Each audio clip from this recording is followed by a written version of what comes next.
We're talking about some good and bad news here. Let's start with the good. The White House has said the IRS will pay tax refunds back regardless of whether or not this partial government shutdown will continue on until the filing season. But what we're used to in the past years, this definitely wasn't the case. The IRS will, of course, accept tax returns during a filing period with the shutdown, but the refunds would be delayed until the government was fully funded. But this year, the acting director of the White House Office of Management and Budget, Russell Vought, said, quote, tax refunds will go out. And here's where it gets a little bit tricky. Taxpayers might see this as a relief, getting their money on time, while the government is partially shut down, while others, like the former IRS Commissioner Mark Everson, say if people weren't able to get their refunds, there will be excruciating pressure on lawmakers to cut a deal.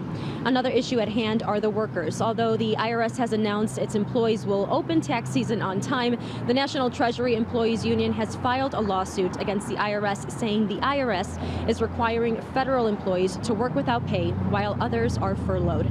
Now, reports say that only 12% of the IRS workers are expected to come in and work without pay, while others, again, like I said, are being furloughed. The IRS also has not announced yet a complete date when you should file your taxes, but of course, we're used to filing them at the end of January, early February. Of course, we'll stay on top of this story, but for now, I'm live downtown. Diana Gutierrez, The Jam.